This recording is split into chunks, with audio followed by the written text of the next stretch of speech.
अल्लाह रब्बुल इज्जत ने जिस नबी से खिताब किया उनका नाम लेकर पुकारा, हज़रत आदम अलैहिस्सलाम का नाम लिया, हज़रत ईसा अलैहिस्सलाम का नाम लिया, हज़रत यहया अलैहिस्सलाम का नाम लिया। लेकिन कुर्बान जाऊं अपने नबी पर, जब मेरे नबी की बारी आई तो क्या अय्युहन नबी क्यों कहा, नहीं क्या अय्युहन मुज़म्मिल कहा, नहीं क्या अय्युहन मुद्दस्सिर कहा, नहीं ताहा कहा, नहीं यासीन कहा, नहीं मुबश्शिर कहा, नहीं नज़ीर कहा, नहीं इन्नमा अना बशर कहा, नहीं ला इलाहा इल्लल्लाह कहा।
मेरे खुदा का काम है।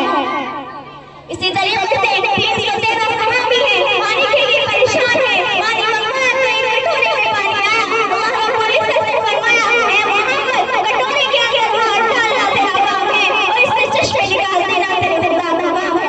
वमा अरसलनाका इल्ला रहमतल लिल आलमीन, मेरा नबी तमाम जहानों के लिए रहमत कराया है। अल्लाह के नबी सल्लल्लाहु अलैहि वसल्लम जब इस दुनिया के अंदर नहीं आए थे तो मजदूरों को मजदूरी नहीं दी जाती थी।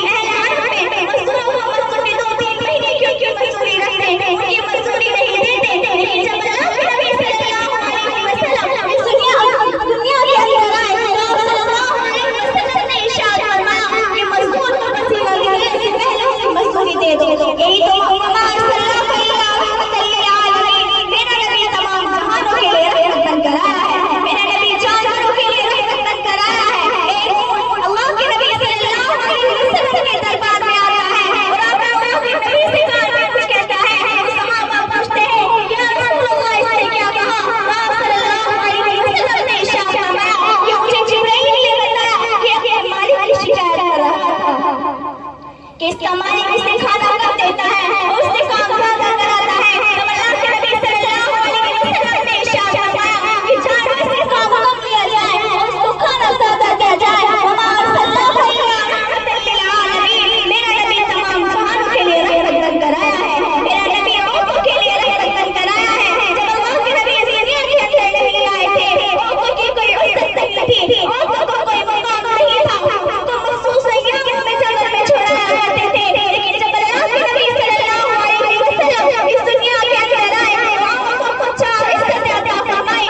औरत अगर बेटी है तो तेरी इज्जत, औरत अगर बहन है तो तेरी आबरू, औरत अगर बीवी है तो उसका खर्चा तेरे जिम्मे, औरत अगर मां है तो इसके कदमों के नीचे जन्नत है। अल्लाह के नबी सल्लल्लाहु अलैहि वसल्लम जब इस दुनिया के अंदर नहीं आए थे तो फैसला के अंदर औरतों को जिन ख्वाहिशात का जरिया बनाया गया था। लड़कियों को बेआबरू कर घर से निकाल दिया जाता था।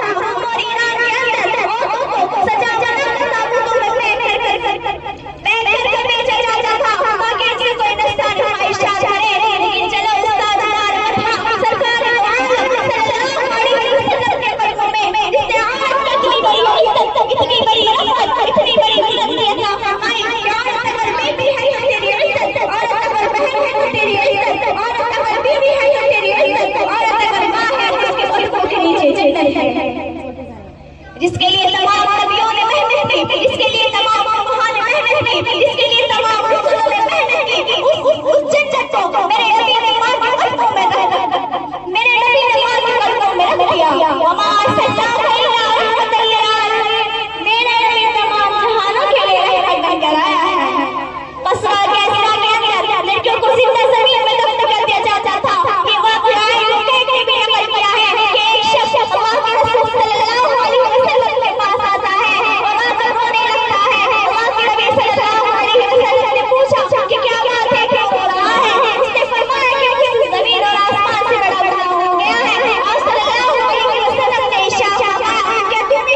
माशाअल्लाह। अब मैं इसके बाद